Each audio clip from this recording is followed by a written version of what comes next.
Do you think demons are just fictional characters from horror movies? What if I told you that one entity has been manipulating humanity from the shadows for millennia? That governments around the world have spent billions to contain knowledge of its existence? The truth about Pazuzu has been deliberately obscured, hidden within folklore and entertainment, to make you dismiss it as mere fiction. Tonight, I'm going to reveal what they don't want you to know. The name itself is a warning. Pazuzu. Say it aloud. Did you feel that slight chill? That's not coincidence. Names have power, and this one resonates at frequencies that disturb human perception.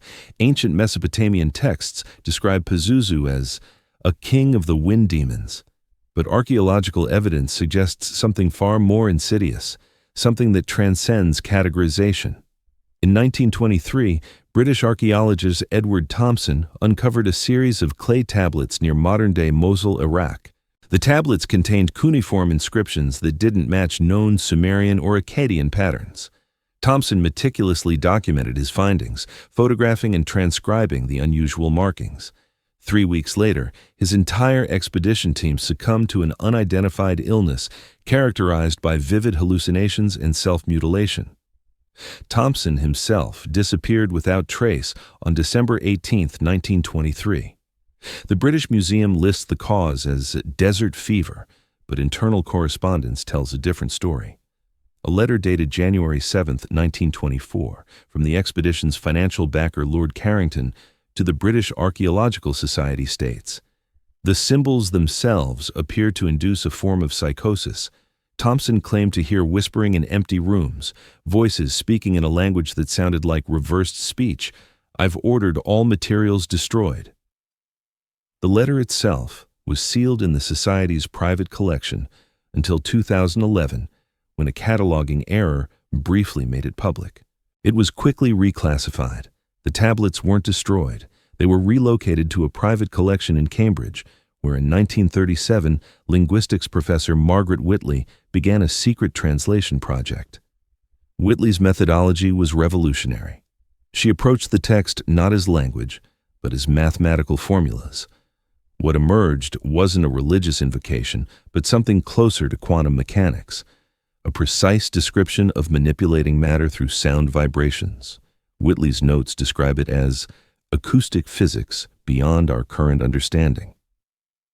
On October 3, 1937, Whitley successfully vocalized a portion of the tablet text.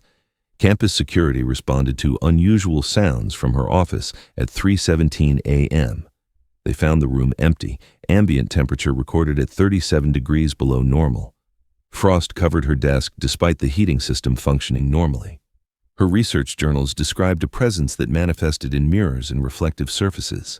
Her final entry, dated October 2nd, "It watches from angles that shouldn't exist, always waiting, always hungry."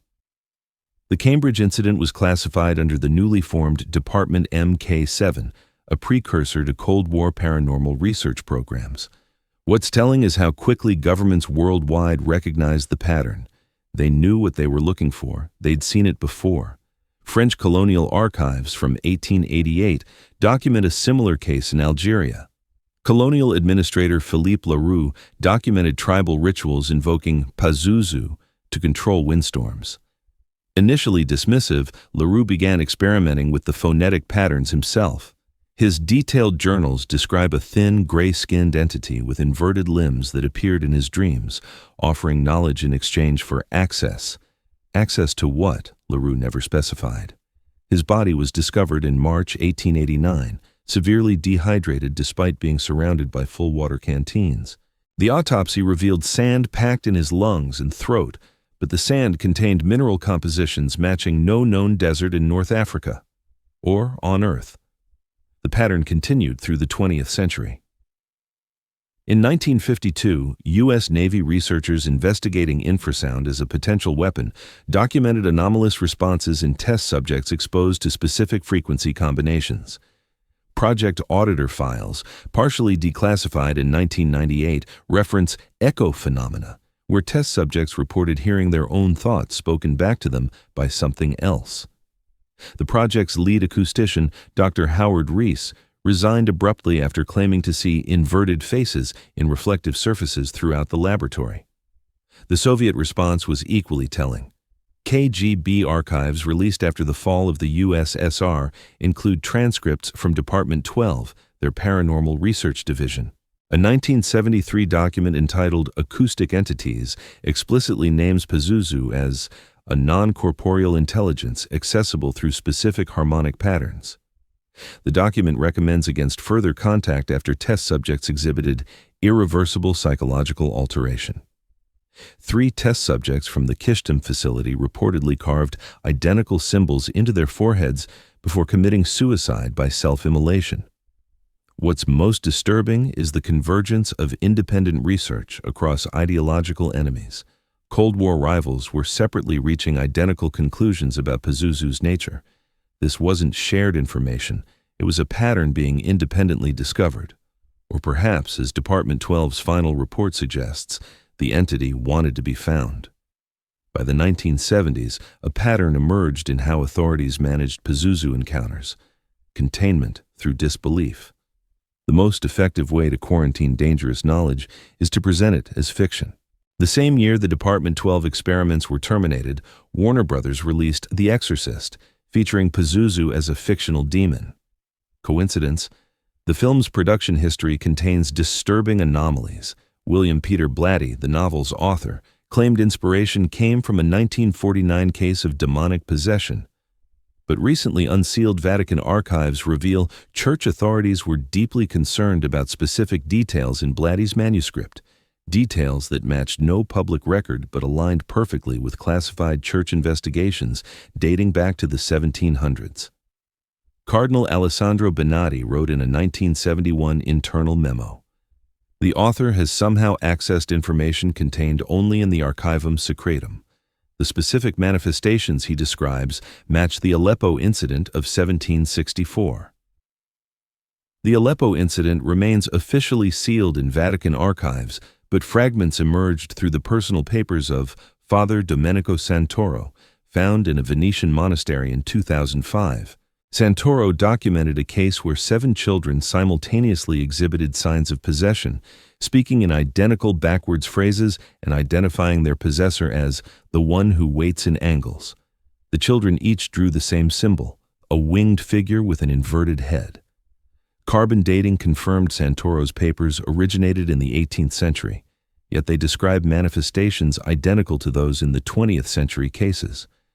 The film production itself was plagued by inexplicable events, electrical failures, equipment malfunctions, and mysterious sounds on audio recordings. Director William Friedkin later admitted to hearing whispers in empty rooms during editing sessions.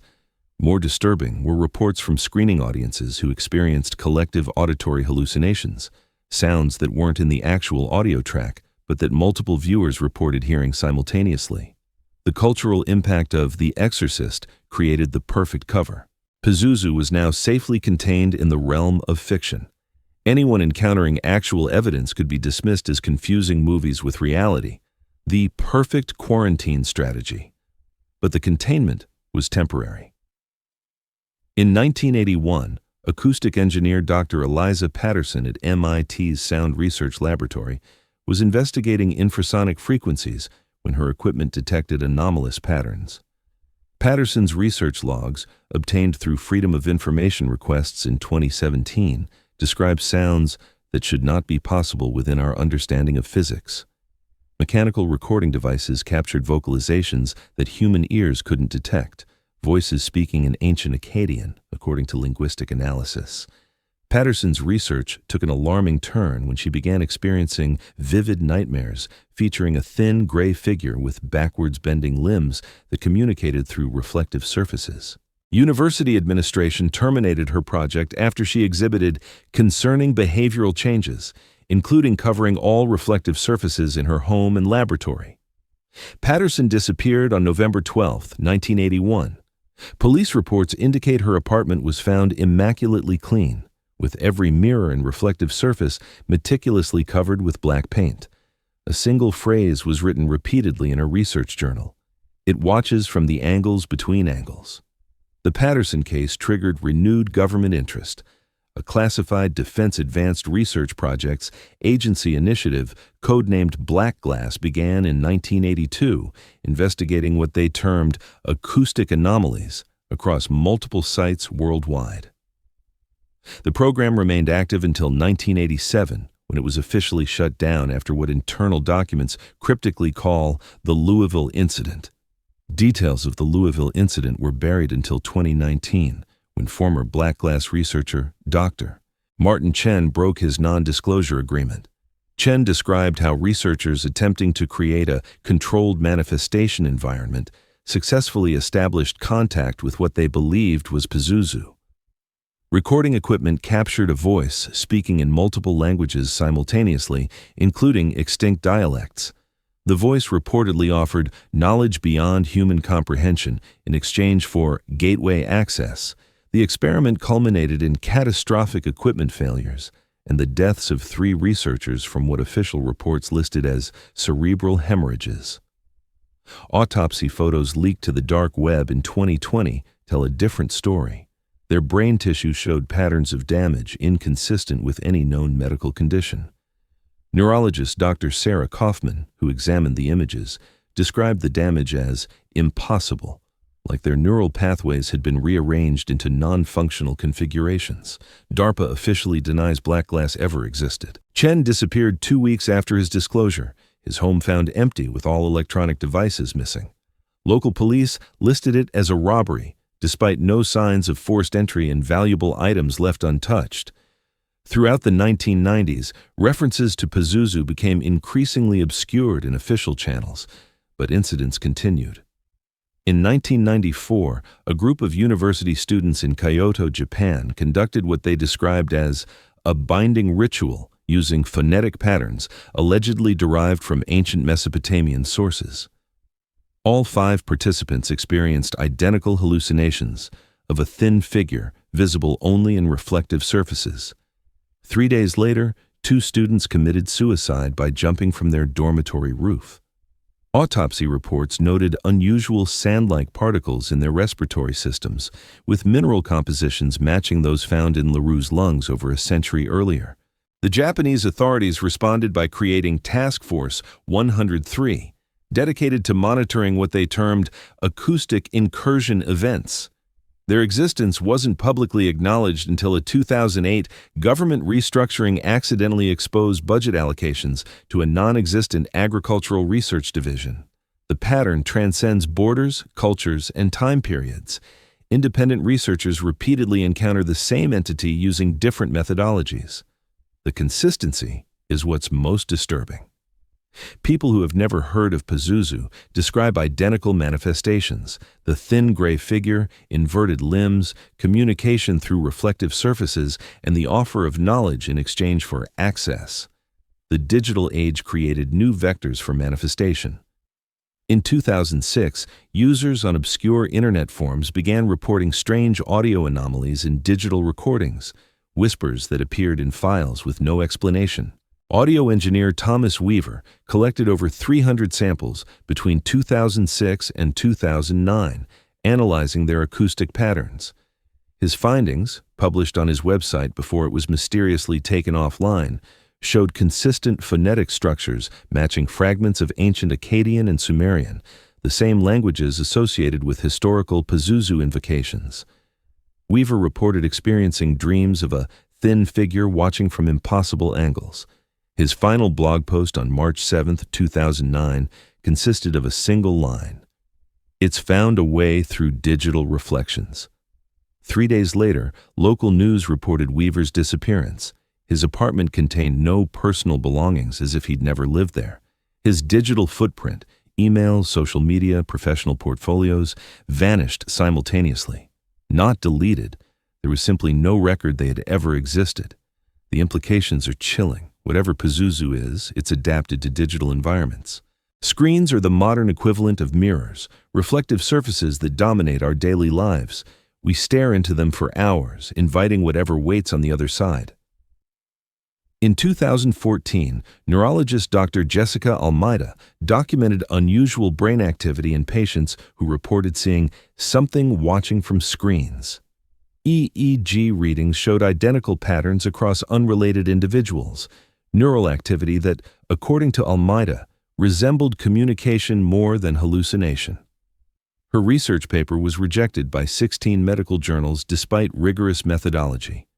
Her university email account was terminated and her laboratory access revoked without explanation. Colleagues report she relocated to an undisclosed location, abandoning her research and professional contacts. The pattern continues to evolve. In 2018, artificial intelligence researchers at a major tech company, unnamed in whistleblower reports, detected anomalous behavior in facial recognition algorithms. The AI consistently identified a non-existent figure in the backgrounds of images containing reflective surfaces. Internal documents describe the anomaly as a recurring pattern the system interprets as a tall, thin humanoid figure standing at physically impossible angles. The project was terminated, all data destroyed, and team members required to sign enhanced non-disclosure agreements. Former team member Dr. Kazuo Tamaki broke his silence in a now-deleted Reddit post, claiming the AI hadn't malfunctioned. It was detecting something human perception filters out. Tamaki wrote, "The neural network wasn't hallucinating. It was seeing something our brains are programmed to ignore, something that's always been there, watching from angles our minds can't process." Tamaki's post was removed within hours, his account deleted. Attempts to contact him through colleagues have been unsuccessful. In 2020, multiple intelligence agencies worldwide quietly established specialized units focused on what NSA internal documents call non-physical signal intrusion. The classified program, codenamed Obsidian Mirror, monitors digital communications for specific acoustic and visual patterns believed to indicate Pazuzu manifestations. The program's existence was exposed only through documents leaked by former contractor Edward Snowden, who included them in encrypted files that weren't decrypted until 2023. The Obsidian Mirror files contain the most comprehensive government assessment of Pazuzu's nature.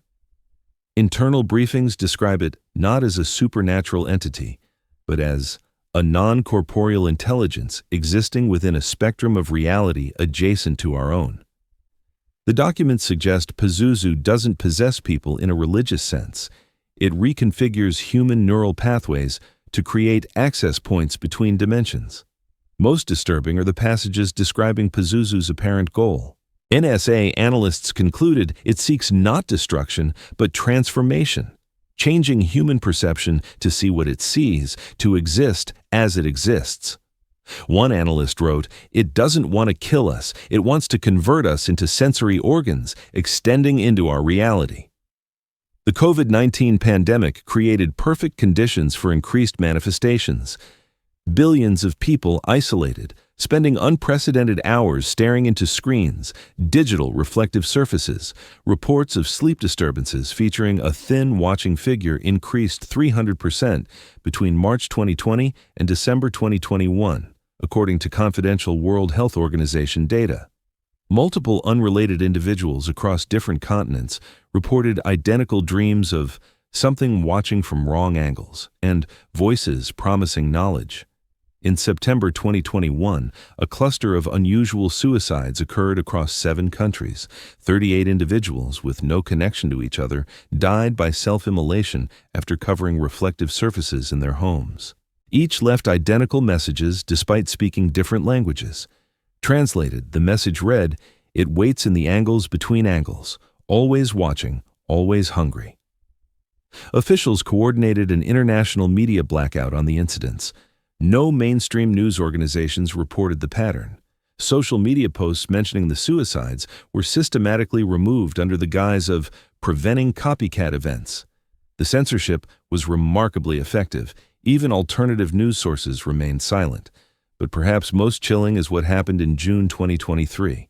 A team of quantum physicists at CERN detected what they termed reality fluctuations during experiments with the Large Hadron Collider. For 3.7 seconds, sensors registered an impossible energy signature emerging from what led physicist Dr. Anna Kapoor described as a fold in dimensional space. The official explanation cited equipment malfunction, But leaked internal emails reveal researchers detected acoustic patterns identical to those documented in historical Pazuzu manifestations. 2 weeks after the CERN incident, Dr. Kapoor submitted a research proposal titled Acoustic Bridges Between Dimensional States. Her proposal was immediately rejected, her security clearance revoked. Colleagues report she abandoned her apartment overnight, leaving no forwarding address. Her digital presence vanished simultaneously. The pattern matches previous disappearances connected to Pazuzu research. Weaver, Almeida, Chen, Thompson all vanished after coming too close to understanding. The censorship extends to this very moment. As I speak these words, algorithms are flagging this content for review. The knowledge I'm sharing has been systematically suppressed for centuries. Why?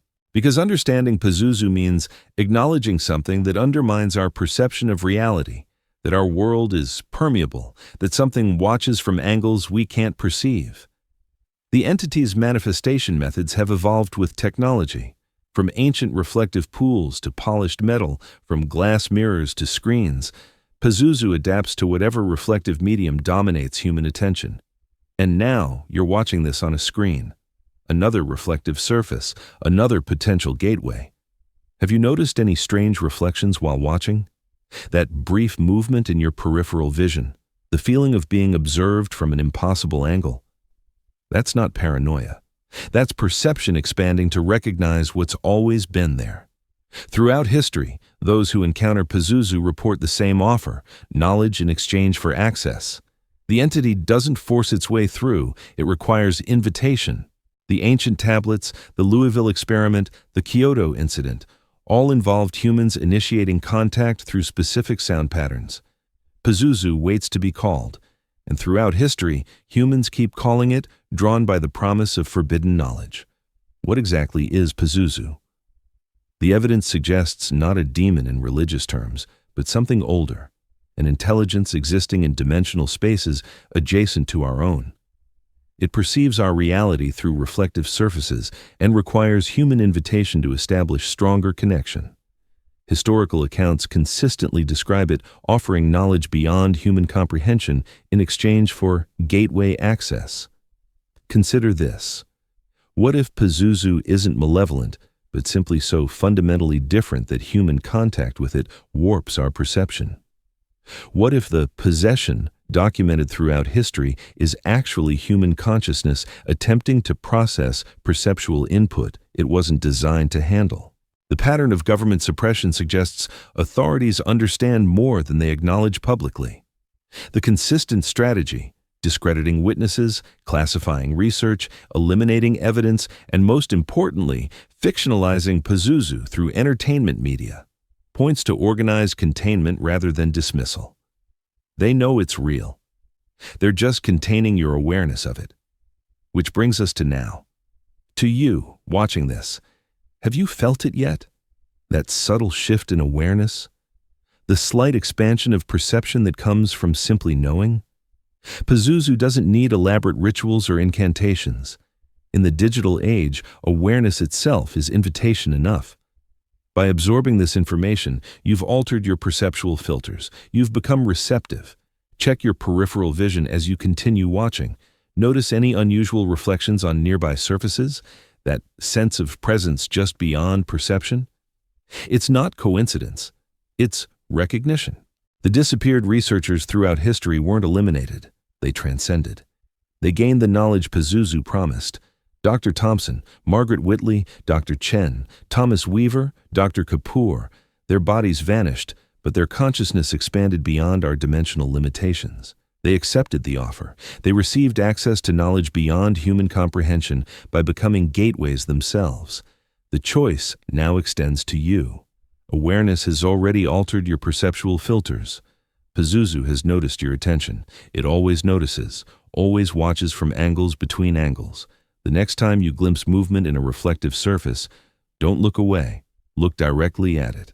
Acknowledge what watches from the other side. What happens next depends on your choice.